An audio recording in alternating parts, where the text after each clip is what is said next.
Hello students, I am doctor Vinod Kamle. इस video के अंदर हम लोग देखने वाले हैं कि जैसे पोस्ट ग्रेजुएट कोर्सेज जो है उसके अंदर ब्लैक बुक बनाना था। और ये ब्लैक बुक जो होता था वो रिसर्च मेथोडोलॉजी बेस्ड होता था। मतलब आपको यहाँ पे एक टॉपिक जो होता था वो सिलेक्ट करना था, फिर आपको एक क्वेश्चनर बनाना था और वो क्वेश्चनर के थ्रू आपको डेटा कलेक्ट करके उसका एनालिसिस करके वो आपको ब्लैक बुक के अंदर प्रेजेंट करना होता था। फिर आपका वाइवा होता था। अभी सेम ये जो रिसर्च मेथोडोलॉजी सब्जेक्ट जो है अंडर ग्रेजुएट कोर्सेज के अंदर भी इंट्रोड्यूस किया गया है। मतलब कुछ कोर्सेज में वो पहले भी था, अभी बहुत सारे कॉलेजेस जो है उन्होंने ये कोर्सेज को ऑप्ट किया हुआ है। तो यहाँ पे किस तरीके से ये रिसर्च का जो ब्लैक बुक होता है वो प्रिपेयर करना है, और रिसर्च का ये ब्लैक बुक प्रिपेयर करने से पहले उसका प्रपोजल कैसे बनाना है वो मैं आपको यहाँ पे सिखाने वाला हूँ। मतलब प्रपोजल का मतलब क्या होता है? प्रपोजल मतलब प्लान होता है। जैसे आपको किसी एक टॉपिक के ऊपर रिसर्च करना है तो पहले आपको उसका प्रपोजल बनाना होता है, मतलब प्लान बनाना होता है। फिर वो प्रपोजल आपको आपके टीचर के पास से या आपके जो मेंटोर होते हैं, गाइड होते हैं, उनके पास से अप्रूव कराना होता है। और फिर बाद में आप लोगों को आपका जो रिसर्च है वो स्टार्ट करना होता है। सो ये प्रपोजल का स्टेप हम लोग इस पर्टिकुलर वीडियो में देखेंगे। सो एक चीज याद रखना, रिसर्च प्रपोजल का मतलब क्या होता है? रिसर्च प्लान होता है। और ये प्लान आप क्या करते हो? प्रिपेयर करते हो, उसके अंदर आप किस तरीके से रिसर्च करोगे वो पूरा सिस्टमेटिक तरीके से लिखते हो। और फिर आपके टीचर को सबमिट करते हो, टीचर फिर उसको अप्रूव करते हैं, या उसमें अगर कोई भी मॉडिफिकेशंस होंगे तो आपको कम्युनिकेट किया जाता है। सो हम लोग शुरू करते हैं कि किस तरीके से रिसर्च प्रपोजल जो है वो प्रिपेयर करना है ना। जब भी हम लोग रिसर्च प्रपोजल लिखना शुरू कर दे तो पहले तो हम लोग को यहाँ पे फर्स्ट पेज जो होता है वो कवर पेज होता है, जहाँ पे हम लोग को क्या करना होता है कि हम लोग को लिखना होता है कि ये रिसर्च प्रपोजल हम लोग किसको सबमिट करते हैं। तो अगर आप यूनिवर्सिटी को सबमिट कर रहे हो तो यूनिवर्सिटी का नाम आएगा, आपके इंस्टीट्यूट को सबमिट करने वाले हो तो इंस्टीट्यूट का नाम आ सकता है। और फिर आप लोगों को इस तरीके से एक टेबल बनाना है जहाँ पे आपको आपके सारे जो डिटेल्स है वो लिखने हैं। जैसे कि आपका टाइटल ऑफ रिसर्च प्रपोजल क्या है वो आपको लिखना है। उसके बाद में आपका नाम क्या है वो लिखना है, class division, exam seat number जो भी होगा वो, कॉन्टैक्ट नंबर, फिर date of submission, academic year क्या है, सिग्नेचर, ये सब आप लोगों को डिटेल्स यहाँ पे फिलअप करनी है। अभी ये बेसिक डिटेल फिलअप करने के बाद में आप लोगों को क्या करना है, आपका रिसर्च प्रपोजल जो है उसका इंडेक्स बनाना है। फिर इंडेक्स के अंदर आपको लिखना है कि आप लोगों ने प्रपोजल के अंदर क्या क्या कंटेंट लिखा हुआ है और उसके पेज नंबर्स क्या है। अभी शुरुआत में सबसे पहले जब हम लोग रिसर्च प्रपोजल को लिखते हैं तो पहले यहाँ पे आपका टाइटल वापस से लिखो। मतलब भले ही कवर पेज पे हमने लिखा है, लेकिन जहां से आपका प्रपोजल शुरू होता है वहां पे टाइटल लिखना है। अभी फॉर एग्जांपल यहाँ पे हमने टाइटल देखो क्या लिखा है, a study on investment pattern of working woman in Mumbai suburban. अभी देखो, जब भी हम लोग टाइटल बनाते हैं तो टाइटल बनाते समय आपको दो तीन चीजें याद रखनी है। एक तो आप किस चीज के ऊपर फोकस करने जा रहे हो, या फिर आपका प्रॉब्लम क्या है जिसको आप स्टडी करना चाहते हो, वो एक चीज होनी चाहिए। फिर आप किसको टारगेट करने वाले हो वो होना चाहिए, मतलब किसके ऊपर आप रिसर्च कर रहे हो, आपका पॉपुलेशन कौन है वो आपको जानना है। और फिर एक एरिया लिख सकते हो तो एरिया भी लिखना है। जैसे कि अभी ये टाइटल अगर आप लोग देखोगे तो ये टाइटल देखो कितना क्लियर है। यहाँ पे मैंने फोकस क्या डाला हुआ है, मेरा फोकस है मुझे इन्वेस्टमेंट पैटर्न फाइंड आउट करना है। तो ये मेरा फोकस है। दूसरा, मेरा टारगेट ऑडियंस कौन है, तो वर्किंग वुमन है। और मैं कौन से एरिया में रिसर्च करने वाला, तो मुंबई सबअर्ब। तो हमेशा याद रखना, जब टाइटल बनाते हो तो आपके ये तीन फैक्टर एटलीस्ट आने चाहिए। इसके अलावा और इन्फॉर्मेशन आ सकती है तो चलेगा, लेकिन ये बेसिक तीन चीजें आनी चाहिए। एक तो फोकस या प्रॉब्लम जो आप स्टडी करना चाहते हो, दूसरा आपका जो टारगेट ऑडियंस होता है वो, और तीसरा आपका एरिया। मैं एक और टाइटल आपको यहाँ पे फ्रेम करके बताता हूँ। For example, attitude of undergraduate girls towards startup after the graduation in Mumbai suburb area. अभी यहाँ पे देखो मैं क्या स्टडी करना चाहता हूँ, अंडर ग्रेजुएट गर्ल जो है उनका एटीट्यूड स्टडी करना चाहता हूँ स्टार्टअप के तरफ। मतलब अंडर ग्रेजुएट गर्ल जो है वो ग्रेजुएट होने के बाद में खुद का स्टार्टअप शुरू करना चाहेगी क्या। और यहाँ पे मैं किसके ऊपर फोकस कर रहा हूँ, या फिर मेरा टारगेट ऑडियंस कौन है, तो अंडर ग्रेजुएट गर्ल्स है। और एरिया कौन सा है, मुंबई सबअर्ब एरिया है। तो जब भी टाइटल बनाओगे आपका टाइटल जो है एक बार पढ़ने के बाद में क्लियर होना चाहिए। मतलब आप क्या स्टडी करना चाहते हो वो टाइटल से क्लियर आना चाहिए। दूसरा, आपका टाइटल जो है यहाँ पे आपको एकदम वेग टॉपिक नहीं बनाना है, या फिर बहुत ज्यादा आप लोगों को कॉम्प्रहेंसिव टॉपिक नहीं बनाना है। फॉर एग्जाम्पल, ई कॉमर्स के ऊपर मुझे रिसर्च करना है। अभी ई कॉमर्स ये टाइटल नहीं हो सकता है, बिकॉज ई कॉमर्स के अंदर अलग अलग टाइप के ई कॉमर्स होते हैं। जैसे रेडीमेड गारमेंट्स का ई कॉमर्स हो सकता है, किसी इलेक्ट्रॉनिक गुड्स के एक्सेसरीज का हो सकता है, या इलेक्ट्रॉनिक गुड्स का हो सकता है, या फिर हमारे जो भी फैशन वगैरह होते हैं उसका ई कॉमर्स हो सकता है। तो ऐसे अलग अलग टाइप का ई कॉमर्स होता है, तो आप लोग कौन से टाइप के ई कॉमर्स के ऊपर स्टडी करना चाहते हो वो आपको वहां पे स्पेसिफाई करना पड़ेगा। फिर आप किसको टारगेट करना चाहते हो, और फिर आपका area. For example a study on online shopping behaviour of cosmetics of college going girls. मतलब मैं यहाँ पे क्या करना चाहता हूँ, online shopping behaviour find out करना चाहता हूँ कॉस्मेटिक्स के बारे में। ये मेरा फोकस एरिया है। टारगेट कौन है मेरा, तो कॉलेज गर्ल्स है। और एरिया कौन सा है, मुंबई सबअर्ब एरिया है। सो देखो इस तरीके से ई कॉमर्स अगर मैं लिखता तो ई कॉमर्स क्या हो जाता, बहुत ही वेग टॉपिक होता, क्लैरिटी नहीं है वहां पे। सो हमेशा आप लोगों को टॉपिक बनाते समय 3 क्वेश्चन का आंसर आना चाहिए आपका। पहला है फोकस या प्रॉब्लम आप जो स्टडी करना चाहते हो। दूसरा है आपका टारगेट ऑडियंस कौन है, और तीसरा एरिया। इसके अलावा अगर कुछ वर्ड्स होंगे तो आप लोग उसको भी इंक्लूड कर सकते हो। सो आई होप आपको टॉपिक कैसे बनाना है वो पता चल गया होगा। उसके बाद में जैसे मैंने आपको बोला कि आपने यहाँ पे कवर पेज ऑलरेडी प्रिपेयर किया, फिर इंडेक्स प्रिपेयर किया। अभी आपको पहली चीज लिखनी इंट्रोडक्शन। अभी आपने ये जो टाइटल बनाया है उसका थोड़ा इंट्रोडक्शन लिखना है। अभी मेरा जो ये प्रपोजल है इसका टाइटल क्या है, a study on investment pattern of working women in Mumbai suburb. तो यहाँ पे मैं क्या करूंगा, investment pattern of working women के बारे में थोड़ा सा लिखूंगा। मतलब वर्किंग वुमेन जो है उन लोगों के बारे में थोड़ा सा मुझे यहाँ पे लिखना पड़ेगा, उनके इन्वेस्टमेंट के बारे में यहाँ पे लिखना पड़ेगा। जैसे मैं यहाँ से कुछ लाइन जो आपको पढ़ के दिखाता हूँ। Investment pattern reflect the financial habit and preferences of individual exhibit when allocating their earning to achieve the financial goal. मतलब इन्वेस्टमेंट पैटर्न में हम लोग क्या करते हैं, लोगों के फाइनेंशियल हैबिट्स और प्रेफरेंसेस फाइंड आउट करते हैं ताकि वो अपने फाइनेंशियल गोल्स को अचीव करें। Among working women, these patterns have generated significant attention due to their growing participation in the workforce and increasing economic independence। मतलब कि वर्किंग वुमेन जो है उनका जो शेयर है पॉपुलेशन के अंदर वो काफी ज्यादा बढ़ते जा रहा है। प्लस वो लोग इकोनॉमिकली इंडिपेंडेंट होते जा रहे हैं। और इसके वजह से वो क्या कर रहे हैं, अभी इन्वेस्टमेंट की तरफ मूव हो रहे हैं। सो बिकॉज वो लोग वर्किंग है और वो इंडिपेंडेंट होना चाहते हैं, इसके लिए वो लोग क्या करें, इन्वेस्टमेंट की तरफ टर्न हो रहे हैं। तो इस तरीके से देखो मैंने यहाँ पे वर्किंग वुमेन के इन्वेस्टमेंट पैटर्न के बारे में राइटअप लिखा हुआ है। कितना राइटअप लिखना है वो आपके ऊपर डिपेंड है, 1 पेज लिखोगे वेल एंड गुड। जितना हो सके उतना आप लोगों को वहां पे इंफॉर्मेशन देना है वर्किंग वुमन और उनकी इन्वेस्टमेंट के बारे में। यहाँ पे आप लोग जो भी एआई टूल्स होते हैं उनका भी हेल्प ले सकते हो, उनके हेल्प से भी आप लोग क्या कर सकते हो, यहाँ पे इंट्रोडक्शन लिख सकते हो। लेकिन जब आप एआई टूल्स की हेल्प लेते हो तभी आप लोगों को ये देखना है कि जो भी आपको एआई आउटपुट दे रहा है उसको एक बार पढ़ो। क्योंकि काफी बार क्या होता है, एआई टूल जो आपको आउटपुट देता है वो शायद तक अप्रोप्रिएट नहीं होगा। तो आप लोगों को उसको अच्छे से पढ़ना है। उसमें से जो कंटेंट आपको अच्छा लगता है that you can convert in your own words, या उसको थोड़ा पैराफ्रेज कर सकते हो और आप वहां पे लिख सकते हो। कभी भी एआई टूल्स में से जो भी आउटपुट होता है उसको डायरेक्टली कॉपी नहीं करना है, बिकॉज वो आपका प्लेगरिज्म में आता है। भले वो एआई जो होता है उन्होंने वो जनरेट किया हुआ है, लेकिन फिर भी वो प्लेगरिज्म जो होता है उसके अंदर आ सकता है। सो अभी से हम लोग को अच्छी हैबिट्स लगानी है कि आप एआई का हेल्प ले लो, लेकिन एआई जो आपको आउटपुट दे रहा है उसको रीड करके उसको खुद के वर्ड्स में यहाँ पे लिखने की कोशिश करो। बिकॉज एआई का अपना एक लिखने का तरीका होता है और ह्यूमन का एक लिखने का तरीका होता है। तो एआई की हेल्प आप पढ़ने के लिए ले लो, पूरा कॉपी पेस्ट करने के लिए नहीं लेना। अभी स्टूडेंट लेवल पे शायद तक हमको इतने ज्यादा प्रॉब्लम्स नहीं आएंगे, पर अगर फ्यूचर में अगर आप ऐसी कोई चीजें करोगे तो आपके अगेंस्ट लीगल एक्शंस वगैरह हो सकते हैं। सो एआई को यूज करना है, लेकिन एक लिमिट में। तो ये पहले चीज जो है हम लोग ने लिखा इंट्रोडक्शन, जो भी हमारा टॉपिक है उसके बारे में। दूसरा होता है रिव्यू ऑफ लिटरेचर। अभी रिव्यू ऑफ लिटरेचर का मतलब क्या होता है, रिव्यू का मतलब होता है रिफर करना। और लिटरेचर मतलब क्या, बुक्स हो सकते हैं, कोई आर्टिकल्स हो सकते हैं, ब्लॉग्स वगैरह हो सकते हैं। मतलब जो भी कंटेंट है जो हमारे टाइप टॉपिक के बारे में है, उसको हम लोग को क्या करना है, रिफर करना है। अब ये रिव्यू ऑफ लिटरेचर क्यों किया जाता है, तो जब आप आपका रिसर्च शुरू करते हो तो उसके पहले आपको ये जानना है कि आपके जो रिसर्च टॉपिक है उसके ऊपर और किसी ने कहीं पे रिसर्च किया है क्या। जैसे फॉर एग्जाम्पल बंगाल में किसी ने रिसर्च किया होगा वर्किंग वुमन के इन्वेस्टमेंट के बारे में, या फिर दूसरे किसी एरिया में और रिसर्च हुआ रहेगा, या किसी और ने वर्किंग वुमन के ऊपर इन्वेस्टमेंट के ऊपर और सेविंग के ऊपर रिसर्च किया है। तो उनका जो रिसर्च है उसको आप थोड़ा रिफर कर सकते हो। या फिर कुछ एक्सपर्ट लोग होते हैं जैसे यूट्यूब चैनल्स वगैरह आप लोग देखते हो, या फिर सपोज न्यूज़पेपर में कुछ आर्टिकल आया है वर्किंग वुमन की इन्वेस्टमेंट के बारे में, तो ये सब चीजों को आप रिफर कर सकते हो। और उसका आप यहाँ पे रिव्यू ऑफ लिटरेचर लिख सकते हो।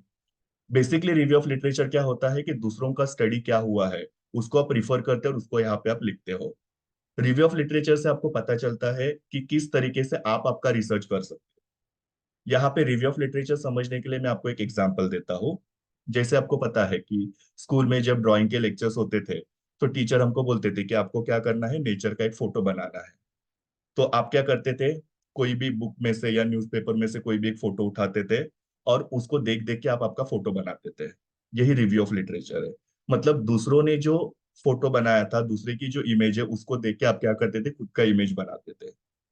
या फिर सिंपल सा और एक एग्जांपल ले सकते हैं, जैसे हमारे घर में कोई इंटीरियर हम करने वाले हैं, तो हमारे घर में इंटीरियर करते समय हम लोग क्या करते हैं, आजू बाजू के 10 घरों का इंटीरियर चेक करते हैं। ऑनलाइन देखते हैं हम लोग कौन सा इंटीरियर हो सकता है, या फिर हम लोग किसी से कंसल्टेशन करते हैं, और फिर हमारे घर में हम लोग क्या इंटीरियर करेंगे वो हम डिसाइड करते हैं। यही होता है रिव्यू ऑफ लिटरेचर। यहाँ पे आप क्या करते हो, दूसरों ने अपनी रिसर्च में क्या किया है वो आप देखते हो, और उसके हिसाब से आप लोग क्या करते हो, आपका रिसर्च जो है प्लान करते हो। सो बेसिकली ये रिव्यू ऑफ लिटरेचर कैसे करना है वो मैं थोड़ा सा आपको आइडिया देता हूँ। सिंपल तरीका होता है, आपको क्या करना है, पास के रिसर्च पेपर जो होते हैं उसको रिफर करना है। कैसे करना है तो मैं आपको गूगल पे जाके दिखाता हूँ। अभी देखो हम लोग यहाँ पे गूगल पे आए। गूगल में हम लोग को अभी क्या करना है, रिसर्च पेपर्स वगैरह ढूंढने या आर्टिकल्स वगैरह ढूंढने।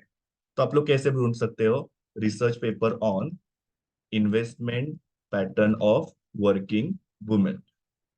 मतलब आपको क्या करना है, आपको क्या चाहिए, रिसर्च पेपर चाहिए।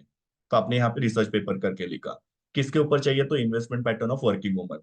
पूरा का पूरा अपना टाइटल नहीं लिखने का, अपने टाइटल में जो कीवर्ड्स है, मेन शब्द है, उसको लेके आपको यहाँ पे अपना जो रिसर्च पेपर है वो सर्च करना है।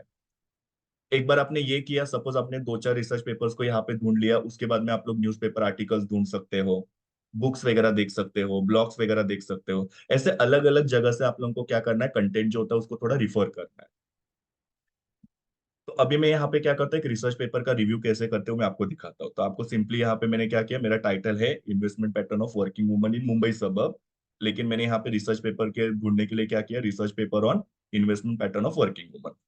सर्च करोगे तो आपको ये देखो सारे रिसर्च पेपर्स दिखाई देंगे। ये सारे अलग अलग रिसर्च पेपर है जो अलग अलग रिसर्चर्स ने किए हुए हैं। तो आपको क्या करना है, यहाँ पे देखो, आपको यहाँ से कोई भी एक रिसर्च पेपर जो होता है वो आपको ओपन करना है। जैसे कि ये देखो, ये एक रिसर्च पेपर है, ऐसे रिसर्च पेपर होता है। फिर बाद में आप लोग यहाँ पे आगे जाके देखोगे, ये दूसरा रिसर्च पेपर है। तो ऐसे अलग अलग आपको रिसर्च पेपर्स मिलेंगे, उसको आपको क्या करना है, रिफर करना है। और उसको रिफर करने के बाद में आप लोग आपका रिव्यू ऑफ लिटरेचर बना सकते हो। अच्छा, रिव्यू ऑफ लिटरेचर में हम लोग को क्या क्या देखना है, तो तीन चीजें बेसिकली आपको यहाँ पे देखनी होती है।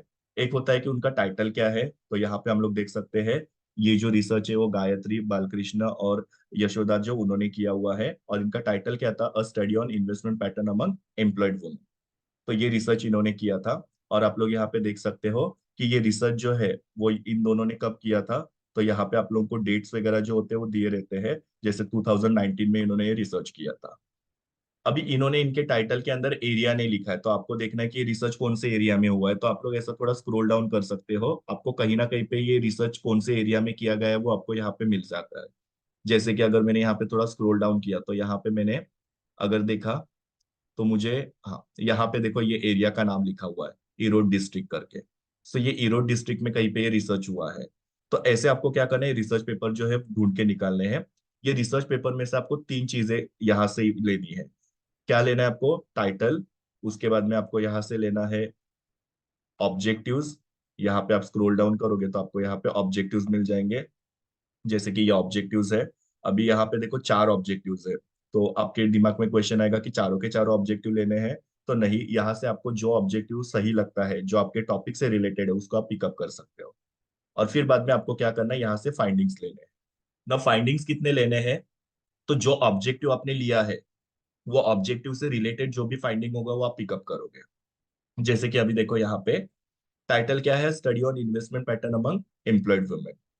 ऑब्जेक्टिव्स क्या है देखो यहाँ पे, to find out the saving habits of the sample respondents and their preferences towards investment choices of employed women, to identify attributes that influence investment pattern, to study the financial literacy level and the risk profiling of the financial products, to identify the type of financial product preferred by the employed woman। अभी इसमें से जो first और second objective है वो मुझे ऐसे लग रहा है मेरे स्टडी से रिलेटेड है। मतलब हम जो स्टडी करना चाह रहे हैं उसके रिलेटेड है, तो मैं क्या कर सकता हूँ, ये जो पहला वाला ऑब्जेक्टिव उसको मैं सिलेक्ट कर सकता हूँ। और फिर थर्ड थिंग आपको क्या देखना है, तो मैंने आपको बताया कि आपको यहाँ पे फाइंडिंग्स देखने हैं। अगर फाइंडिंग्स आप लोगों को प्रॉपर नहीं मिल रहा है तो आपको क्या करना है, कुछ कुछ रिसर्च पेपर में ऐसे ग्राफ्स वगैरह होते हैं या टेबल्स होते हैं, वो टेबल के नीचे उसका इंटरप्रिटेशन लिखा है, तो वहां से भी उसको ही फाइंडिंग बोला जाता है। सो कभी कभी फाइंडिंग करके ऐसा स्पेशली लिखा रहता है, और कभी कभी क्या होता है ग्राफ्स होता है, वो ग्राफ के नीचे जो भी लिखा हुआ है वो चीजों को आप रिफर कर सकते हो। या फिर अगर वो भी नहीं मिला तो कंक्लूजन में आप लोगों को उसका आंसर मिल सकता है।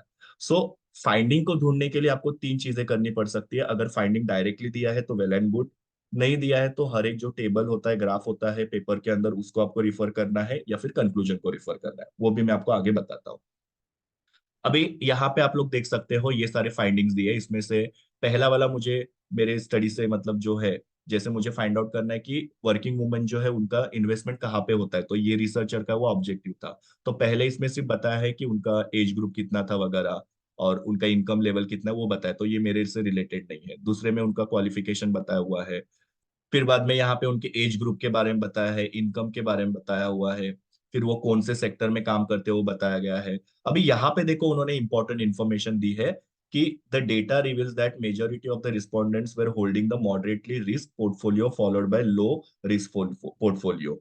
इसका मतलब क्या है कि जो इनका ऑब्जेक्टिव था कि where the working woman and investing, उसका यहाँ पे आंसर दिया हुआ है कि मोस्टली वर्किंग वुमन जो है मॉडरेटली रिस्की पोर्टफोलियो जो होता है उसके अंदर इन्वेस्ट करते हैं। अभी क्या करना है, देखो मुझे तीनों चीजें पता चल गई यहाँ पे। एक तो मुझे टाइटल पता चल गया यहाँ से जो एकदम टॉप में था। उसके बाद में इनका ऑब्जेक्टिव मुझे पता चल गया कि इनका ऑब्जेक्टिव क्या है, to find out the various investment choices of the employed woman. और इसका फाइंडिंग यहाँ पे क्या निकला कि ज्यादातर वर्किंग वुमन जो है उनका इन्वेस्टमेंट चॉइस क्या है, वो मॉडरेटली रिस्की पोर्टफोलियो के अंदर इन्वेस्ट करते हैं। अभी आपको क्या करना है, यहाँ पे वर्ड फाइल जो है वो ओपन करनी है। वर्ड फाइल के अंदर आपको इसका रिव्यू बनाना है। कैसे रिव्यू बनाना है, सो आपको शुरुआत में लिखना है द पेपर टाइटल। फिर आपको यहाँ पे इन्वर्टेड कॉमा के अंदर आप टाइटल का नाम लिख सकते हो, जैसे कि आप लोग यहाँ पे अभी टाइटल का नाम देख सकते हो, a study on investment pattern among employed woman, a study on investment pattern of working women. Inverted comma close करते हैं। ऑब्जेक्टिव क्या था, aims to find out investment choices of employed women. तो ये ऑब्जेक्टिव हो गया। और फिर फाइंडिंग में हमको क्या पता चला, the findings of the study reveals that most of the employed women invest into moderately risky portfolio followed by low risky portfolio. तो देखो ये मेरा एक रिव्यू हो गया। ऐसा ही आपको क्या करना है, और भी जो दूसरे रिसर्च पेपर होंगे उनका रिव्यू करना है। जैसे कि हम लोग यहाँ पे देख सकते हैं, एक हम लोग के पेपर का रिव्यू हो गया, वैसे हम लोग क्या करेंगे, दूसरे पेपर का रिव्यू करेंगे। सपोज ये एक पेपर है, saving and investment pattern of working woman in Singanallur. तो ये पेपर का भी हम लोग क्या कर सकते हैं, दूसरा रिव्यू कर सकते हैं। इसमें भी हमको क्या करना है, ये टाइटल देखना है। उसके बाद में हमको इनके जो भी ऑब्जेक्टिव्स होंगे वो ऑब्जेक्टिव्स देखने हैं, वो यहाँ पे दिए रहते हैं। तो इनके ये ऑब्जेक्टिव्स है। और फिर आपको क्या करना है, आपके जो इनका जो रिसर्च होता है उसका एनालिसिस देखना है। अभी इसके अंदर अगर आप देखोगे तो यहाँ पे फाइंडिंग्स दिए हैं, प्लस यहाँ पे आप लोग टेबल्स देख रहे हो, तो ये टेबल के नीचे जो भी लिखा हुआ रहता है वो भी आपका फाइंडिंग हो सकता है, तो वो आपको एक बार रिफर करना पड़ेगा। और अगर फाइंडिंग्स डायरेक्टली दिए हुए हैं तो फाइंडिंग्स में से भी आप लोग यहाँ से डायरेक्टली देख सकते हो, और वो आप लोग वहां पे रिव्यू ऑफ लिटरेचर में लिख सकते हो। फाइंडिंग्स में नहीं दिया है तो कंक्लूजन के अंदर देख सकते हो। तो इस तरीके से मैंने आप लोगों को रिव्यू ऑफ लिटरेचर कैसे करना है वो बता दिया। अभी आपको ये रिव्यू ऑफ लिटरेचर को क्या करना है, थोड़ा सा आपको फॉर्मेटिंग करना है। कभी भी याद रखना, कोई भी वर्ड डॉक्यूमेंट लिख बनाते हो तो वहां पे आपको थोड़ा फॉर्मेटिंग का ध्यान रखना है। क्या करो, इसको कंट्रोल ए करने का, और चार चीजें आपको करनी है। सबसे पहले फॉन्ट का टाइप जो होता है वो, तो हमेशा टाइम्स न्यू रोमन जो होता है वो बेटर होता है, या ऑफिशियल डॉक्यूमेंट्स में उसको ज्यादा यूज किया जाता है, तो टाइम्स न्यू रोमन करो। फॉन्ट का साइज जो है 12 का कर दो। उसके बाद में आपको यहाँ पे अलाइनमेंट में आना है। देखो यहाँ पे लेफ्ट अलाइनमेंट दिया है, मिडल अलाइनमेंट और राइट अलाइनमेंट। और एक ये होता है जस्टिफाई। यहाँ पे अगर आप कर्सर लेके आओगे तो देखो जस्टिफाई दिख रहा है। जस्टिफाई के अंदर जाके ये जो जस्टिफाई पहला होता है वो आपको सिलेक्ट करना है। जस्टिफाई का मतलब क्या होता है, आपके जो यहाँ पे लेफ्ट एंड राइट जो होते हैं वो लाइन जो होते हैं एक ही प्रॉपर सीक्वेंस में जाते हैं। ऐसे जिगजैग में लाइंस नहीं दिखती है, जैसे कि पहले लाइन देखो कैसे थे, ऐसे जिगजैग थे। ये लाइन छोटा दिख रहा है, सेकंड वाला बड़ा दिख रहा है, थर्ड वाला छोटा दिख रहा है। लेकिन जब आपको जस्टिफाई अलाइनमेंट करोगे तो वो एक लाइन में आ जाएंगे। और चौथी चीज आपको क्या करनी है, यहाँ पे लाइन स्पेस में जाना है। लाइन स्पेस में आपको ये 1.5 जो है थर्ड वाला वहां पे जाना है। देखो दो होता है, 1.15 होता है और एक 1.5 होता है, आपको 1.5 से लेकर। तो देखो ये आपका फॉर्मेटिंग एकदम अच्छे से हो गया। और फिर बाद में चाहिए तो आप लोग यहाँ पे टाइटल को बोल्ड कर सकते हो।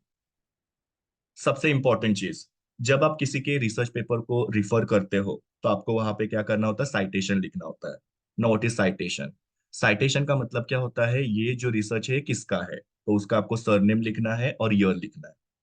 और फिर बाद में एंड में आपको क्या करना है, उसका रेफरेंस लिखना है। रेफरेंस का मतलब क्या होता है, ये जो आपने रिसर्च पेपर रिफर किया उसका पूरा डिटेल, जैसे उसका सरनेम क्या है या नाम क्या है, उसका टाइटल क्या था, उसके जर्नल का नाम क्या था, फिर उसका जर्नल जो कौन से साल में पब्लिश हुआ था, पेज नंबर क्या था, वो सब डिटेल आपको लिखना है। उसके लिए भी आपको वर्ड जो है हेल्प करेगा। वो कैसे करना है मैं आपको बताता हूँ। पहले आप लोग यहाँ पे रेफरेंस में जाओ। रेफरेंस के बाद में मैनेज सोर्सेस में जाओ। मैनेज सोर्सेस में जाने के बाद में आपको यहाँ पे न्यू का टैब दिख रहा है, ये न्यू के टैब के ऊपर क्लिक करो और फिर ऐसा विंडो ओपन हो जाएगा। अब ये विंडो ओपन होने के बाद में सबसे पहले आपको यहाँ पे वो लिस्ट आएगा कि आपने क्या रिफर किया। आपने कोई बुक रिफर किया, कोई जर्नल रिफर किया, या फिर कोई रिपोर्ट आपने रिफर किया, या कोई वेबसाइट रिफर की। तो हमने क्या रिफर किया था, हमने जर्नल रिफर किया था, तो मैं यहाँ पे जर्नल आर्टिकल के ऊपर सिलेक्ट करता हूँ। फिर ऑथर के नाम पूछे जा रहे हैं, तो ऑथर का नाम मुझे लिखना है। कैसे पता चलेगा, वापस से अपने पेपर के अंदर जाओ। ये अपना पेपर है। अभी इनका नाम देखो, यहाँ पे दो जन है, गायत्री बालकृष्णन और सी यशोदा। तो आपको क्या करना है, उनका नाम कॉपी करना है। तो पहले का नाम मैंने कॉपी किया, तो यहाँ पे पहले उसका लास्ट नेम पूछ रहे हैं, तो यहाँ पे मैंने उसका लास्ट नेम लिखा और फर्स्ट नेम नीचे वाले में लिखा। ऐड कर दो। अभी दूसरे का नाम लिखना है। तो दूसरे के नाम के लिए आपको क्या करना है, सी यशोदा है, तो मैंने क्या कर दिया, यशोदा को यहाँ पे लास्ट नेम में डाल दिया, और सी जो है उसको मैंने यहाँ पे नीचे डाल दिया। अब ये साउथ इंडियन नेम है, इसकी वजह से ये ऐसे, अदरवाइज आपको पता है प्रॉपर सरनेम और फर्स्ट नेम होता है। फिर वापस से सेकंड नाम को मैं ऐड कर देता हूँ और ओके कर देता हूँ। देखो यहाँ पे ऑथर के नाम आ गए। फिर आपको टाइटल पूछ रहा है। अभी टाइटल के लिए वापस से क्या करना है, यहाँ पे रिसर्च पेपर में देखो टाइटल का नाम क्या लिखा है, a study on investment pattern among employed women. तो यहाँ पे आप लिख सकते हो, a study on investment pattern of employed women. इस तरीके से टाइटल लिखा। फिर पूछ रहा है journal name. Now journal name क्या है, international journal of scientific research and reviews. तो यहाँ पे लिख दो, international journal of scientific research and review. उसके बाद में ईयर आपको पूछा है, तो ये रिसर्च पेपर में आपको कहीं ना कहीं पे ईयर डेफिनेटली मिल जाएगा। यहाँ पे देखो 2019 लिखा है, तो हम लोग यहाँ पे 2019 लिखते हैं। उसके बाद में पेज नंबर पूछा है, तो पेज नंबर आपको पता है यहाँ पे एंड में होता है, सो 2685 से शुरू हो रहा है और खत्म कहाँ पे हो रहा है, तो लास्ट पेज में जाके आप देख सकते हो 2694। इतना डिटेल भरने के बाद में अगर आपको और कोई डिटेल लिखना है, जैसे कि अभी कुछ रिसर्च पेपर्स होते हैं तो उसके अंदर आईएसबीएन नंबर वगैरह होते हैं, जैसे यहाँ पे आपको दिया है आईएसबीएन नंबर, मतलब उस पर्टिकुलर जर्नल का नाम नंबर होता है। तो वो नंबर वगैरह दिए रहते हैं। फिर बाद में आपको यहाँ पे वॉल्यूम नंबर दिया रहता है, इश्यू नंबर वगैरह दिया रहता है। सो वो सब चीजें अगर आपको इंसर्ट करने तो आप इंसर्ट कर सकते हैं। तो आपको देखो यहाँ पे आईएसएसएन नंबर दिया हुआ है, क्या करो यहाँ पे show all bibliographic type field में जाओ, क्लिक करो और थोड़ा स्क्रॉल डाउन करो। यहाँ पे आप देख सकते हो आपको स्टैंडर्ड नंबर पूछा है। स्टैंडर्ड नंबर के ऊपर क्लिक करने के बाद में देखो यहाँ पे आपको कुछ बता रहा है, आईएसबीएन या आईएसएसएन नंबर आपको लिखना है। तो ये देखो इसका आईएसएसएन नंबर क्या है, 2279-0543।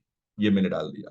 फिर आपको क्या पूछ रहा है, वो उसका वॉल्यूम नंबर। तो यहाँ पे अगर आप देखोगे ऐसा नंबर जो लिखा रहता है, इसको पहला वॉल्यूम नंबर है और ये जो है इश्यू नंबर है।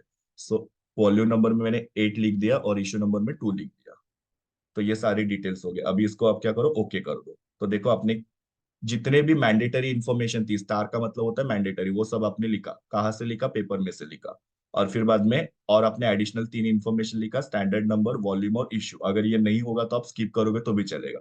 जो भी इंफॉर्मेशन दिख रहा है वो आप लोग एटलीस्ट यहाँ पे लिखो, जो नहीं दिख रहा है उसको जाने दो। ओके कर दो। उसके बाद में क्लोज कर दो। अभी दो चीजें मैंने आपको बताया, एक बताया साइटेशन और दूसरा है रेफरेंसेस। साइटेशन जो होता है वो यहाँ पे जहाँ पे पैराग्राफ खत्म होता है वहां पे आता है। मतलब आप ये स्पेसिफाई करते हो कि ये जो कंटेंट है वो मिस्टर सो एंड सो का है और उन्होंने ये पर्टिकुलर ईयर में लिखा था। तो आपको क्या करना है, यहाँ पे देखो इंसर्ट साइटेशन पे जाना है और वो बंदे का नाम जो होगा उसके ऊपर क्लिक करना है। अभी ये बालकृष्णन जो था उनका था, तो यहाँ पे मैंने क्लिक किया तो ये देखो साइटेशन आ गया। अगर ये साइटेशन में इस तरीके से बॉक्स दिख रहा है तो आपको क्या करना है, यहाँ पे ये एरो में जाना है और कन्वर्ट साइटेशन इन स्टैटिक टेक्स्ट करना है। तो ये इस तरीके से होगा, इसको थोड़ा बोल्ड करो। अभी क्या पता चल रहा है, ये जो रिसर्च है ये किसका है, बालकृष्णन और यशोदा इनका है, जिन्होंने 2019 में किया था। इसको बोला जाता है साइटेशन। तो अगर आप लोग किसी की इंफॉर्मेशन को रिफर करते हो रिसर्च के अंदर, तो हमेशा उसको वहां पे साइटेशन करना जरूरी होता है। अभी इसका हम लोग को रेफरेंसेस या बिब्लियोग्राफी बनानी है, तो आपको पता है बिब्लियोग्राफी और रेफरेंसेस हम लोग हमेशा एंड में बनाते हैं, तो एंड में जाने का और बिब्लियोग्राफी के ऊपर क्लिक करके आपको यहाँ पे वापस से जो पहला या दूसरा ऑप्शन है उसके ऊपर क्लिक करना है। ये उसका बिब्लियोग्राफी आ गया। यहाँ से ये हेडिंग निकाल दो, बिकॉज ये हेडिंग जरूरत नहीं है। अंदर से कंटेंट को आप लोग कॉपी कर देना और यहाँ पे उसको पेस्ट कर देना, और फिर हेडिंग दे दो रेफरेंसेस। और ये जो पुराना वाला था इसको आप डिलीट कर दो, क्योंकि यहाँ पे बॉक्स वगैरह आता है। ये आपका रेफरेंस बन गया। इसको भी आप लोग क्या करो, टाइम्स न्यू रोमन कर दो, 12 का फॉन्ट साइज कर दो, अलाइनमेंट जस्टिफाई कर दो, और लाइन 1.5। ये आपका रेफरेंस बन गया। तो आपको क्या करना है, रिव्यू ऑफ लिटरेचर के लिए गूगल के अंदर रिसर्च पेपर ऑन, फिर जो कीवर्ड होगा वो डालना है। अगर आपको चाहिए तो न्यूज़पेपर टॉपिक टाइटल ऑन करके आपको जो भी आपका टॉपिक है वो डालना है, और उसके ऊपर जो आर्टिकल्स आएंगे उसको रिफर करना है। रिफर करने के बाद में आपको फिर उस जो भी साइटेशन है वो लिखना है, रेफरेंसेस लिखते हैं। रिसर्च पेपर को जब रिफर करते हैं तो तीन चीजें याद रखना। मेनली तो टाइटल, ऑब्जेक्टिव और फाइंडिंग आने चाहिए, ऐसा रिव्यू करना है। तो आप लोग यहाँ पे मेरे रिव्यू ऑफ लिटरेचर में देख सकते हो, मैंने देखो टाइटल लिया है, फिर उनका ऑब्जेक्टिव क्या है वो लिखा है, यहाँ पे एम टू करके लिखा हुआ ऑब्जेक्टिव, और फिर उन्होंने फाइंडिंग क्या क्या दी। हर एक मेरा रिव्यू ऑफ लिटरेचर अगर आप देखोगे तो यहाँ पे टाइटल, ऑब्जेक्टिव और फाइंडिंग दिए हैं। टाइटल, ऑब्जेक्टिव और फाइंडिंग। और हर एक रिव्यू के एंड में देखो मैंने यहाँ पे इसका साइटेशन लिखा हुआ है। मतलब ये जो रिसर्च है वो किसका है, मिस्टर शर्मा का 2019 में हुआ है। ये जो रिसर्च है वो किसका है, मिस्टर देसाई और कुलकर्णी और 2020 में हुआ है। ये गुप्ता का है जो 2018 में हुआ है। तो ऐसे मैंने हर एक रिसर्च का रिव्यू यहाँ पे किया हुआ है और उसका साइटेशन लिखा है। और इसके रेफरेंसेस अगर आप देखोगे तो एंड में मैंने यहाँ पे रेफरेंसेस लिखे हुए हैं।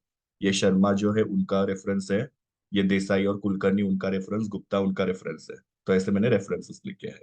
तो देखो मैंने दो चीजें यहाँ पे आप लोगों को बताई, एक तो रिव्यू ऑफ लिटरेचर कैसे करना है वो, और रिव्यू ऑफ लिटरेचर जब आप करते हो मतलब आप किसी की रिसर्च को रिफर कर रहे हो तो उसका साइटेशन कैसे करना है, रेफरेंसेस कैसे करने हैं। एक चीज याद रखना, अगर आपने ये साइटेशन नहीं लिखा मतलब आप ये जो कंटेंट है वो अपना खुद का क्लेम कर रहे हो ऐसे दिखेगा, और वो प्लेगरिज्म में आता है, और प्लेगरिज्म में आएगा तो उसकी वजह से आपको यहाँ पे लीगल एक्शन ली जा सकती है। बिकॉज सी, किसी का जो भी कंटेंट होता है वो उनकी इंटेलेक्चुअल प्रॉपर्टी होती है। उनको साइट किए बिना या उनको रेफरेंस दिए बिना या उनको क्रेडिट दिए बिना अगर हम लोग किसी का कंटेंट यूज करते हो तो उसको इलीगल माना जाता है। वैसे आपको नहीं करना है। तो अभी से हम लोग को अच्छी आदतें डालनी है कि क्या करो, आप लोग को जो भी कंटेंट मिला उसको पढ़ो और खुद के वर्ड्स में लिखो। अभी मैंने ये जब रिव्यू ऑफ लिटरेचर किया तो मैंने क्या किया, उसके पूरे पेपर को पढ़ा, और पढ़ने के बाद में मैंने फिर उसके ऊपर से ये खुद के वर्ड्स में रिव्यू लिखा। फिर चाहिए तो ग्रामरली के अंदर वगैरह आप लोग इसका ग्रामर वगैरह चेक कर सकते हो। लेकिन never ever develop the habit of copying something as it is. किसी भी चीज को एज इट इज कॉपी करते यही हैबिट जो होता है वो आपका डेवलप होता है, and then in future you may face the problem. So intellectual property में you have to be very very careful. भले आप एआई टूल्स यूज कर रहे हो, whatever you are using, but कहीं ना कहीं पे उसको डिटेक्ट करने के लिए जो सॉफ्टवेयर होते हैं वो बराबर काम करते हैं, और आपको फिर वो बताएगा कि ये कंटेंट आपने कहाँ से कब लिया हुआ है करके। सो बी वेरी वेरी केयरफुल। तो रिव्यू ऑफ लिटरेचर के बारे में काफी सारी इन्फॉर्मेशन मैंने आपको दी, तो ऐसे आप लोग 4 से 5 रिव्यूज वगैरह कर सकते हैं। उससे ज्यादा करोगे वेल एंड गुड, आपको उतना ज्यादा नॉलेज मिलेगा कि दूसरों ने क्या क्या रिसर्च किया है, and then you can start your studies. उसके बाद में आता है रिसर्च गैप। अभी रिसर्च गैप का मतलब क्या होता है कि रिव्यू ऑफ लिटरेचर करने के बाद में आपको पता चलता है कि कौन से एरिया में रिसर्च हुआ है या कौन से टॉपिक पे रिसर्च हुआ है, और कौन से टॉपिक पे रिसर्च नहीं हुआ है। तो वो आपका गैप हो जाता है, और उसके ऊपर आप रिसर्च कर सकते हो। जैसे मैंने यही सारे जो रिव्यू ऑफ लिटरेचर किए तो उससे मुझे क्या पता चला, देखो यहाँ पे लिखा हुआ है कि जो भी रिसर्च है उसके अंदर सोशियो इकोनॉमिक और कल्चरल फैक्टर जो होते हैं वर्किंग वुमन को, उसके ऊपर स्टडी नहीं किया गया है। फिर जो भी फाइनेंशियल टूल्स वगैरह होते हैं जैसे कि फिनटेक वगैरह होते हैं उसके ऊपर कोई भी रिसर्च नहीं हुआ है। फिर बाद में हमारे जो आजू बाजू में कम्युनिटीज होती है, पीर वगैरह होते हैं, उनका इन्वेस्टमेंट के ऊपर क्या इम्पैक्ट होता है उसका स्टडी नहीं हुआ है। मतलब जनरल इन्वेस्टमेंट पैटर्न के ऊपर रिसर्च हुआ है, लेकिन ये जो मैंने आपको चीजें बताई सोशियो इकोनॉमिक जो होता है या फिर कल्चरल फैक्टर्स होते हैं उनका हमारी इन्वेस्टमेंट पे या वर्किंग वुमन के इन्वेस्टमेंट के ऊपर क्या इम्पैक्ट होता है वो स्टडी नहीं हुआ है। फिर जो भी फाइनेंशियल टूल्स होते हैं जैसे कि फिनटेक वगैरह आप लोग को पता है, फाइनेंशियल टेक्नोलॉजी, उसका इन्वेस्टमेंट के ऊपर क्या परिणाम होता है वर्किंग वुमन के, ये स्टडी जो होता है वो हुआ नहीं है। और इसके लिए हम लोग ये पर्टिकुलर जो रिसर्च है वो करना चाहते हैं। तो रिसर्च गैप में आपको बताना है कि भाई क्या क्या एरियाज को एक्सप्लोर नहीं किया है, ताकि आप वो एरिया को यहाँ पे आपके रिसर्च के अंदर एक्सप्लोर कर सकते हो। तो ये रिसर्च गैप आपको पता चल गया। रिसर्च गैप आपको कैसे पता चलता है? जब आप रिव्यू ऑफ लिटरेचर करते हो, उससे आपको आपका रिसर्च गैप पता चलता है कि कौन से एरिया में अभी तक रिसर्च नहीं हुआ है। सो जितना आप रिव्यू ऑफ लिटरेचर करोगे, आपको उतना ज्यादा नॉलेज मिलते रहेगा और उतना ज्यादा आपको गैप फाइंड आउट करने में हेल्प होगा। उसके बाद में फोर्थ चीज है रिसर्च ऑब्जेक्टिव्स। रिसर्च ऑब्जेक्टिव मतलब आप कोई भी रिसर्च जब करते हो तो उसके कुछ ऑब्जेक्टिव्स होते हैं, और हमेशा याद रखना ऑब्जेक्टिव जो होते हैं वो टू से स्टार्ट होते हैं। अभी यहाँ पे देखो, मैंने ये गैप निकाला, उसके बेसिस पे मैंने ये ऑब्जेक्टिव बनाया है। पहला ऑब्जेक्टिव है to analyse the investment preference of working woman in Mumbai suburb. मतलब हम लोग यहाँ पे स्टडी करना चाहते हैं कि मुंबई सबअर्ब में जो वर्किंग वुमन है उनका इन्वेस्टमेंट प्रेफरेंस क्या है, मतलब वो कहाँ पे इन्वेस्ट करना चाहते हैं। हम लोग उनको फिर क्वेश्चन पूछेंगे इसके बारे में और फाइंड आउट करेंगे। दूसरा है to identify the factor influencing their investment decision. मतलब उनके इन्वेस्टमेंट को कौन से फैक्टर अफेक्ट करते हैं। तो हम लोग उसके अंदर देखेंगे सोशियो इकोनॉमिक फैक्टर्स कौन से अफेक्ट करते हैं, कल्चरल फैक्टर्स कौन से अफेक्ट करते हैं। क्योंकि देखो, हमने ये रिसर्च गैप करके फाइंड आउट किया हुआ है कि ये फैक्टर्स को अभी तक स्टडी नहीं किया, तो हम लोग वो फैक्टर्स को स्टडी करेंगे कि ये फैक्टर जो है वो वर्किंग वुमन के इन्वेस्टमेंट को अफेक्ट करते हैं क्या। To study the challenges and the barriers faced by working woman in investment planning. मतलब वर्किंग वुमेन जो है उनको इन्वेस्टमेंट करते समय क्या क्या चैलेंजेस आते हैं वो स्टडी करेंगे। And to assess the role of fintech in shaping their investment behaviour. Fintech का मतलब मैंने आपको बताया कि फाइनेंशियल टेक्नोलॉजी जो होती है उनका इम्पैक्ट उन वर्किंग वुमन के इन्वेस्टमेंट पे कितना होता है। जैसे हमने यहाँ पे गैप में देखा था कि किसी भी तरीके से फाइनेंशियल टूल जैसे फिनटेक है उसको किसी ने स्टडी नहीं किया है, तो हम लोग वो स्टडी करना चाहते हैं। मतलब मैंने ये जो ऑब्जेक्टिव्स बनाया वो मैंने रिसर्च गैप के थ्रू बनाया है। मतलब लोगों ने जो स्टडी किया हुआ है, जो मैंने रिव्यू ऑफ लिटरेचर में देखा, वो एकदम जनरल था कि वो लोग क्या इन्वेस्टमेंट करते हैं, कहाँ पे करते हैं, उनका पर्पस क्या है। लेकिन हम लोग क्या करना चाहते हैं, ये जो चीजें मैंने गैप में बताई जैसे सोशियो इकोनॉमिक कल्चरल फैक्टर, इनका इन्वेस्टमेंट के ऊपर क्या परिणाम होता है, फिनटेक का उनके इन्वेस्टमेंट प्लानिंग के ऊपर या बिहेवियर के ऊपर क्या परिणाम होता है, ये सब चीजें हम लोग स्टडी करना चाहते हैं। सो आप लोग यहाँ पे क्या कर सकते हो, अगर आप छोटा सा रिसर्च कर रहे हो तो 3 ऑब्जेक्टिव सफिशिएंट होते हैं, लेकिन आप बड़ा अगर कोई रिसर्च कर रहे हो तो आपको 5 ऑब्जेक्टिव्स एटलीस्ट लिखने हैं। अगेन 3 या 5 आपको ऑब्जेक्टिव यहाँ पे ऐसा थंब रूल लेके नहीं चलना है। आपको जो जो चीजें स्टडी करनी है वो आप लोगों को यहाँ पे ऑब्जेक्टिव के अंदर डालना है। जैसे मैंने यहाँ पे देखो लिखा हुआ है कि मुझे क्या स्टडी करना है, उनका इन्वेस्टमेंट प्रेफरेंस स्टडी करना है, उनको इन्वेस्टमेंट में क्या क्या फैक्टर्स अफेक्ट करते हैं, इन्वेस्टमेंट में उनको क्या क्या प्रॉब्लम्स आते हैं, और जो भी नई फाइनेंशियल टेक्नोलॉजी निकली है जैसे ये पेटीएम वगैरह निकला है, बहुत सारे ऐसे ऐप निकले हैं, उनका उनके इन्वेस्टमेंट पे क्या इम्पैक्ट हो सकता है। तो ऐसे मैंने यहाँ पे ऑब्जेक्टिव्स बनाए। Now hypothesis statement. हाइपोथेसिस क्या होता है आपको सबको पता है।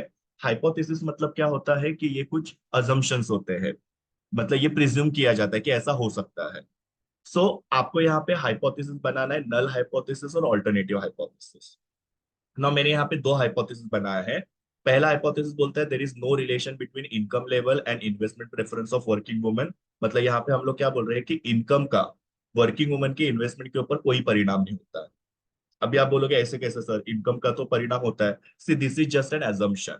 और जब आप नल हाइपोथेसिस लिखते हो, नल हाइपोथेसिस मतलब क्या होता है, देयर इज नो रिलेशन।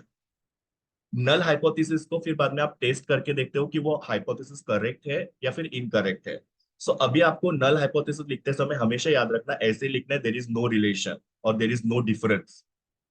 फिर आपके जो भी वेरिएबल्स है, जैसे मेरा पहला वेरिएबल क्या है, इनकम लेवल, और दूसरा वेरिएबल क्या है, इन्वेस्टमेंट प्रेफरेंस। सो मैं क्या कहना चाहता हूँ, ये 2 वेरिएबल में कोई रिलेशन नहीं। अभी इसके बाद में क्या करेगा रिसर्चर, डेटा कलेक्ट करेगा, और डेटा क्या बोल रहा है और हाइपोथेसिस क्या बोल रहा है, ये दोनों को मैच करके देखेगा। अभी आपको पता है आपका हाइपोथेसिस क्या बोल रहा है कि इनकम और इन्वेस्टमेंट प्रेफरेंस में कोई भी डिफरेंस नहीं, रिलेशन नहीं है। आपने डेटा जब कलेक्ट किया तो डेटा आपको क्या बोलता है कि नहीं, इनकम और इन्वेस्टमेंट में रिलेशन है। मतलब आपका डेटा और आपका हाइपोथेसिस मैच नहीं हो रहा है, मतलब आपका हाइपोथेसिस क्या हो गया, रिजेक्ट हो गया। दूसरा सिचुएशन, आपका हाइपोथेसिस क्या बोल रहा है, इनकम और इन्वेस्टमेंट प्रेफरेंस में रिलेशन नहीं है। जब आपने डेटा कलेक्ट किया तभी आपको वापस से पता चला कि अलग अलग इनकम की जो वर्किंग वुमन है सबका इन्वेस्टमेंट पैटर्न सेम ही है। मतलब आप जो हाइपोथेसिस स्टेटमेंट में बोल रहे हो और आपने जो डेटा कलेक्ट किया दोनों भी मैच हो रहे हैं, मतलब आपका हाइपोथेसिस एक्सेप्ट हो गया। तो याद रखना, यहाँ पे हाइपोथेसिस बनाओगे तो वहां पे आप लोगों को नल हाइपोथेसिस की शुरुआत जो होती है देर इज नो रिलेशन और देर इज नो डिफरेंस करके ही करना है आपको। और फिर वो हाइपोथेसिस जो होता है वो जस्ट एजम्पशन होता है, उसके बाद में आप लोग डेटा कलेक्ट करते हो, डेटा कलेक्ट करने के बाद में आप लोग देखते हो कि आपका डेटा और हाइपोथेसिस मैच हो रहा है क्या, और फिर आप कंक्लूजन निकालते हो वेदर योर हाइपोथेसिस एक्सेप्टेड और रिजेक्टेड। आपका हाइपोथेसिस एक्सेप्ट हो रिजेक्ट हो उससे आपको कुछ लेना देना नहीं है, आपको यहाँ पे कुछ फाइंडिंग पता चल रहा है। सो आप किसी चीज को प्रूव करना चाह रहे हो, research is all about proving something with the help of data. मतलब रिसर्च आपको डेटा ड्रिवन डिसीजन लेने में हेल्प करता है। मतलब अगर मैं बोलता हूँ कि इनकम और इन्वेस्टमेंट प्रेफरेंस में कोई रिलेशन नहीं है, तो मेरे पास प्रूफ क्या है, तो मेरे पास डेटा है। सो हाइपोथेसिस एक सिर्फ स्टेटमेंट होता है, एक अजम्पशन होता है, उसको आप क्रॉस चेक करके देखते हो डेटा के साथ, और फिर बाद में आप लोग उसका कंक्लूजन निकालते हो। सो आपको यहाँ पे दो तीन चार जितने भी आपको हाइपोथेसिस बनाने आप बना सकते हैं। अभी दूसरा हाइपोथेसिस देखो क्या है, there is no relation between educational qualification and challenges face by working women in Mumbai suburb while making investment decision. मतलब एजुकेशन लेवल का और इन्वेस्टमेंट में जो प्रॉब्लम्स आते हैं इनका कुछ लेना देना नहीं, ऐसा ही हाइपोथेसिस में बोला है। अब मैं क्या करूंगा, डेटा कलेक्ट करूंगा, वर्किंग वुमन को पूछूंगा आपका एजुकेशनल लेवल कितना है, एसएससी है, एचएससी है, ग्रेजुएशन, पोस्ट ग्रेजुएशन या कोई प्रोफेशनल डिग्री वगैरह आपने ली है, और उनको इन्वेस्टमेंट में क्या क्या प्रॉब्लम्स आते हैं, मे बी इन्वेस्टमेंट के जो टर्म्स एंड कंडीशंस होते हैं वो समझ में नहीं आते हैं, डर लगता है, ये सब चीजें। और वो सब मैं डेटा कलेक्ट करने के बाद में वो डेटा का एनालिसिस करूंगा और देखूंगा मेरा डेटा और ये हाइपोथेसिस जो है मैच हो रहा है क्या। मैच होगा तो हाइपोथेसिस एक्सेप्ट हो जाएगा, मैच नहीं होगा तो हाइपोथेसिस रिजेक्ट हो जाएगा। सो आई होप कि आपको हाइपोथेसिस के बारे में पता चल गया। आपको सिर्फ स्टेटमेंट लिखना है यहाँ पे, बाद में डेटा कलेक्ट करके वो प्रूफ कैसे करना है वो हम लोग आगे देखने ही वाले हैं। अभी सिर्फ हाइपोथेसिस क्या होता है वो समझ लो, it is just an assumption. और दो हाइपोथेसिस होते हैं, नल हाइपोथेसिस और अल्टरनेटिव हाइपोथेसिस। नल हाइपोथेसिस को H0 लिखते हैं, इसके बाद में आप लोग चाहे तो H1 करके लिख सकते हो, there is a relation between income level and investment preference. मतलब नल हाइपोथेसिस बोलता है देर इज नो रिलेशन, और ऑल्टरनेटिव बोलता है देर इज रिलेशन। सेम यहाँ पे भी नल हाइपोथेसिस दिया है मैंने, आप लोग यहाँ पे ऑल्टरनेटिव हाइपोथेसिस भी लिख सकते हैं। So this was all about hypothesis. Then research methodology, very important part, कि आप लोग रिसर्च कैसे करने वाले हो, आपका रिसर्च का कैसे स्टेप्स होंगे या क्या क्या चीजें आप करने वाले हो वो सब लिखना पड़ता है। सो इसके अंदर देखो पहला है रिसर्च डिजाइन। अभी आपको अलग अलग टाइप के रिसर्च डिजाइन होते हैं, तो आप कौन से टाइप का रिसर्च करना चाहते हैं। जैसे कि आपको पता है बेसिक रिसर्च होता है, अप्लाइड रिसर्च होता है, डिस्क्रिप्टिव, एक्सप्लोरेटरी, कंक्लूसिव, ऐसे अलग अलग टाइप के रिसर्चेस होते हैं। तो आप कौन से टाइप का रिसर्च करने वाले हो, इसके लिए आपको अलग अलग टाइप के रिसर्च डिजाइन या रिसर्च के बारे में पता होना चाहिए। यूट्यूब के ऊपर मेरे वीडियोस है, उसके अंदर आपको पता चल सकता है, या कोई भी यूट्यूब के ऊपर आप वीडियो देख सकते हो जहां पे आपको अलग अलग टाइप के रिसर्च डिजाइन का वो लोग बताएंगे, तो आप लोग डिसाइड कर सकते हो कि कौन से टाइप का रिसर्च आप लोग कर रहे हो। मैंने यहाँ पे लिखा है डिस्क्रिप्टिव और एक्सप्लोरेटरी रिसर्च। डिस्क्रिप्टिव रिसर्च का मतलब क्या होता है, हम लोग किसी को डिस्क्राइब कर रहे हैं। जैसे इस रिसर्च में मैं वर्किंग वुमन के इन्वेस्टमेंट को डिस्क्राइब करने वाला हूँ, कि वर्किंग वुमन कहाँ पे इन्वेस्टमेंट करती है, उनको इन्वेस्टमेंट में क्या क्या प्रॉब्लम्स आते हैं, उनका इन्वेस्टमेंट का ऑब्जेक्टिव क्या है, उनका इनकम कितना है, ये सब चीजें मैं यहाँ पे एक्सप्लोर करना चाहता हूँ। तो ये मेरा जो रिसर्च है वो क्या है, डिस्क्रिप्टिव रिसर्च है। ओके। उसके बाद में दूसरा है पॉपुलेशन, में किसको टारगेट करना चाहता हूँ, तो ऑब्वियसली मैं वर्किंग वुमन को टारगेट करना चाहता हूँ। सो पॉपुलेशन मतलब देश की पॉपुलेशन नहीं होती है, पॉपुलेशन मतलब आप किसको टारगेट करने वाले हो। सो वर्किंग वुमन को टारगेट करने वाला हूँ, अलग अलग प्रोफेशन के, अलग अलग इनकम लेवल, अलग अलग एजुकेशनल बैकग्राउंड, मैरिटल स्टेटस, ये सब चीजें जो होते हैं वो कंसिडर करके वर्किंग वुमन को मैंने टारगेट किया। फिर सैंपल में कितने लोगों से डेटा कलेक्ट करने वाला हूँ, तो 200 वर्किंग वुमन। सो 200 मेरा सैंपल है, क्योंकि देखो लाखों वर्किंग वुमन होगी, सबके पास से डेटा कलेक्ट करना पॉसिबल नहीं होता है। और रिसर्च में हमेशा हम लोग क्या करते हैं, पूरे पॉपुलेशन का एक सबसेट निकालते हैं, सैंपल्स निकालते हैं और उनके पास से डेटा कलेक्ट करते हैं। सो मेरा सैंपल साइज होगा 200। फिर डेटा कलेक्शन मेथड कौन सा यूज करने वाले हैं, तो हम लोग प्राइमरी डेटा भी कलेक्ट करने वाले, सेकेंडरी भी करने वाले। प्राइमरी डेटा कैसे कलेक्ट करेंगे, तो हम लोग एक स्ट्रक्चर्ड क्वेश्चनर बनाएंगे। ओके। और वो क्वेश्चनर हम लोग लोगों को देंगे या वर्किंग वुमन को देंगे और उनके पास से डेटा कलेक्ट करेंगे। और दूसरा हम लोग सेमी स्ट्रक्चर इंटरव्यू कंडक्ट करने वाले हैं, मतलब उनसे क्वेश्चनर के थ्रू भी डेटा कलेक्ट करने वाले हैं, प्लस हम लोग उनका इंटरव्यू कंडक्ट करने वाले हैं, ताकि और एडिशनल इंफॉर्मेशन हमको उनके पास से मिले। प्राइमरी डेटा के साथ साथ सेकेंडरी डेटा भी हम लोग कलेक्ट करने वाले हैं, जो अकेडमिक जर्नल्स या फाइनेंशियल रिपोर्ट, गवर्नमेंट पब्लिकेशंस, यहाँ से हम लोग कलेक्ट करने वाले हैं। जैसे हम लोग ने देखा कि जर्नल्स हमने रिफर किए रिव्यू ऑफ लिटरेचर में, उसको हम लोग रिफर करने वाले हैं, ताकि वो हमको हमारे रिसर्च में हेल्प करे। सो हम लोग प्राइमरी डेटा कलेक्ट करेंगे, सेकेंडरी डेटा कलेक्ट करेंगे। प्राइमरी डेटा कहाँ से कलेक्ट करना है, सेकेंडरी कहाँ से कलेक्ट करना है, वो आपको वहां पे मेंशन करना। और फाइनली आप डेटा एनालिसिस कैसे करोगे। सो डेटा एनालिसिस के लिए सबसे इजी वो होता है आपका एक्सेल। एक्सेल के अंदर आप लोग डेटा एनालिसिस कर सकते हो, या फिर कुछ सॉफ्टवेयर्स होते हैं, अगर आपके इंस्टीट्यूट में वो सॉफ्टवेयर अवेलेबल है तो उसको आप यूज कर सकते हो। सेम एक्सेल के जैसा ही काम करता है, लेकिन एक्सेल से उसमें थोड़ा ज्यादा फीचर्स होते हैं, थोड़ी ज्यादा कन्वीनियंस होती है। सो एक्सेल तो सबके पास होता है, तो एक्सेल के आप लोग क्या कर सकते हो, यूज करके ग्राफ बना सकते हो, टेबल्स बना सकते हो, मीन मोड मीडियन कैलकुलेट कर सकते हो। बिकॉज जब आप डेटा कलेक्ट करते हो तो डेटा का एनालिसिस करना इज इक्वली इंपॉर्टेंट। सो वो भी कैसे करना है वो भी धीरे धीरे मैं आपको आगे बताऊंगा, अभी सिर्फ हम लोग प्रपोजल के ऊपर बात करने वाले हैं। सो यहाँ पे देखो मैंने ये पूरा रिसर्च मेथोडोलॉजी लिखी है, जिसके अंदर टोटल मैंने 5 पॉइंट्स लिखे हैं, और वो 5 पॉइंट में मैं कैसे रिसर्च करने वाला हूँ, हर एक चीज मैंने यहाँ पे एक्सप्लेन की है। मेरा रिसर्च कौन से टाइप का होगा, मेरा पॉपुलेशन कौन होगा जिसके ऊपर मैं स्टडी करने वाला हूँ, सैंपल साइज कितना होगा, डेटा कौन सा कलेक्ट करूंगा, डेटा का एनालिसिस कैसे करूंगा, सब मैंने लिखा हुआ है। Then comes is your limitations of study. अभी कोई भी स्टडी जब हम लोग करते हैं, कोई भी रिसर्च जब हम लोग करते हैं, उसके कुछ मर्यादा होती है, कुछ लिमिट होते हैं। वो लिमिट के बियॉन्ड आप नहीं जा सकते हो। Why? Because there is limitation of, आपके पास फाइनेंशियल प्रॉब्लम हो सकता है, टाइम का प्रॉब्लम हो सकता है, इसके लिए आपको कुछ लिमिटेशंस होते हैं। जैसे कि यहाँ पे देखो मैंने लिमिटेशन क्या लिखा हुआ है। एरिया मेरा लिमिटेशन है कि मैंने मुंबई सबर्बन को सिर्फ टारगेट किया है, दूसरे एरियाज को टारगेट नहीं किया, this is my limitation. Okay. फिर बाद में हम लोग क्या करते हैं, क्वेश्चनर बनाते हैं और गूगल फॉर्म लोगों में सर्कुलेट करते हैं। मतलब लोग क्या कर रहे हैं, सेल्फ रिपोर्टिंग कर रहे हैं। सेल्फ रिपोर्टिंग मतलब क्या, खुद से डेटा भर रहे हैं। अगर मैं वहां पे सामने होता तो मैंने उनको क्वेश्चन पूछा होता और उसके बाद में उनको प्रॉपर गाइड करके क्वेश्चनर भरने के लिए दिया होता। लेकिन यहाँ पे क्या है, हम लोग उनके सामने नहीं है, हम लोग उनको गूगल फॉर्म के थ्रू क्वेश्चनर दे रहे हैं, और कौन भर रहा है हमको पता भी नहीं है, तो शायद तक डेटा बायसनेस हो सकता है, ऐसा मैंने वहां पे लिखा हुआ है। बायसनेस मतलब क्या, शायद तक डेटा इतना प्रॉपर नहीं आ सकता है। और तीसरा, मैं सिर्फ 200 वर्किंग वुमन के ऊपर रिसर्च करने वाला है, ये मेरा लिमिटेशन। सो आपको कुछ लिमिटेशंस भी लिखने के, आपके रिसर्च में क्या limitations. Now very very important thing, expected outcome और सिग्निफिकेंस ऑफ स्टडी। मतलब ये स्टडी करने के बाद में आपको क्या क्या आउटकम्स मिलने वाले हैं, वो आपको यहाँ पे लिखने हैं। क्योंकि देखो, जब आप कोई स्टडी करते हो तो वो स्टडी से क्या निकलने वाला है वो आप लोगों को थोड़ा सा यहाँ पे बताना पड़ेगा। और ये स्टडी क्यों जरूरी है वो भी आपको बताना पड़ेगा। बिकॉज कोई भी स्टडी करते समय उसका कुछ ना कुछ तो सिग्निफिकेंस होगा, इसके लिए हम लोग वो स्टडी कर रहे हैं। तो क्या सिग्निफिकेंस है कि ये स्टडी किस तरीके से हेल्प करने वाला है, या सोसाइटी को, या पॉलिसी मेकर्स को, या बैंक्स को वगैरह, वो आपको वहां पे लिखना है। सो पहले हम लोग देखते हैं एक्सपेक्टेड आउटकम्स में क्या लिखना है। तो ये रिसर्च करने से क्या आउटकम निकलने वाला है, तो इससे हम लोग को वर्किंग वुमन का इन्वेस्टमेंट पैटर्न पता चलेगा, उनको सोशियो इकोनॉमिक और कल्चरल फैक्टर कैसे अफेक्ट करते हैं उनके इन्वेस्टमेंट को, वो हमको पता चलेगा, उनको क्या क्या प्रॉब्लम्स आते हैं वो हम लोग को पता चलेगा, और उसके बेसिस पे हम लोग रिकमेंडेशन देंगे। सो देखो, हमने जो ऑब्जेक्टिव में लिखा है ना, वो सेम चीजें यहाँ पे लिखे। मतलब ऑब्जेक्टिव एक तरीके का क्वेश्चन होता है, और वो क्वेश्चन को हम लोग स्टडी करेंगे, डेटा कलेक्ट करेंगे, और फिर उसमें से हमको ये पता चलेगा। ऐसा मैंने यहाँ पे एक्सपेक्टेड आउटकम में लिखा हुआ है। और सिग्निफिकेंस ऑफ स्टडी मतलब ये स्टडी करके क्या होने वाला है, तो ये स्टडी जो है, इसकी वजह से हम लोग को वुमेन का फाइनेंशियल बिहेवियर पता चलेगा।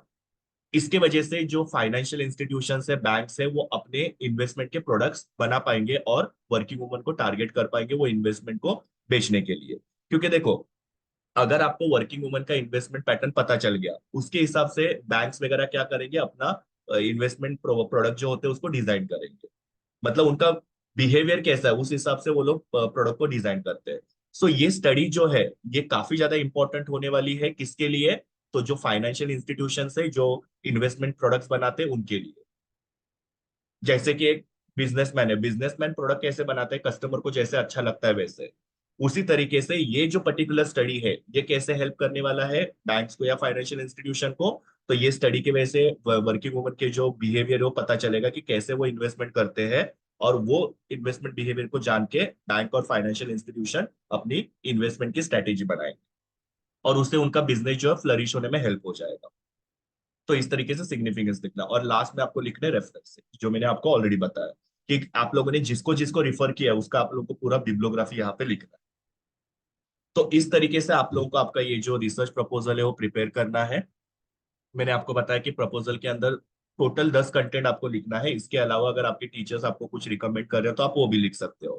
पहले आपको यहाँ पे इंट्रोडक्शन लिखना है, उसके बाद में आपको रिव्यू ऑफ लिटरेचर लिखना है, उसके बाद में आपका रिसर्च गैप आता है कि भाई पहले क्या क्या रिसर्च हुआ है और क्या क्या रिसर्च नहीं हुआ है, और उसके हिसाब से आप क्या रिसर्च करना चाहते हो वो आएगा। Research objective B very very specific कि आप लोग क्या क्या स्टडी करने वाले हो, क्योंकि रिसर्च ऑब्जेक्टिव जो होता है उसके बेसिस पे आपका क्वेश्चनर बनाता है। जैसे कि पहला ऑब्जेक्टिव है तो पहला ऑब्जेक्टिव के लिए आप क्या क्वेश्चन पूछोगे, सेकंड ऑब्जेक्टिव है तो उसके लिए क्या क्वेश्चन पूछोगे, तो ऐसे ऑब्जेक्टिव वाइज आपको यहाँ पे क्वेश्चंस बनाना है। सो क्वेश्चनर कैसे बनाना है वो भी मैं आपको आगे बताने वाला हूँ। देन हाइपोथेसिस स्टेटमेंट मैंने आपको बताया बनाने हैं। सिक्स चीज आपको रिसर्च मेथोडोलॉजी लिखनी है कि आप रिसर्च किस तरीके से करोगे। उसके बाद में आपको लिमिटेशंस ऑफ स्टडी जो है वो लिखने हैं। देन एक्सपेक्टेड आउटकम, आपके स्टडी से क्या आउटकम निकलेगा और आपके स्टडी का इंपॉर्टेंस क्या है, और finally references. So I hope कि ये वीडियो से आपको क्लियर हुआ रहेगा कि किस तरीके से रिसर्च का प्रपोजल जो है प्रिपेयर करना है। सो thank you students. Next video में मैं आप लोगों को किस तरीके से क्वेश्चनर बनाना है ये आप लोगों को बताऊंगा, ताकि आप लोग क्वेश्चनर बना के उसके बाद में उसका सर्कुलेशन करके डेटा कलेक्ट कर सकते हो। So thank you students, we will meet in the next.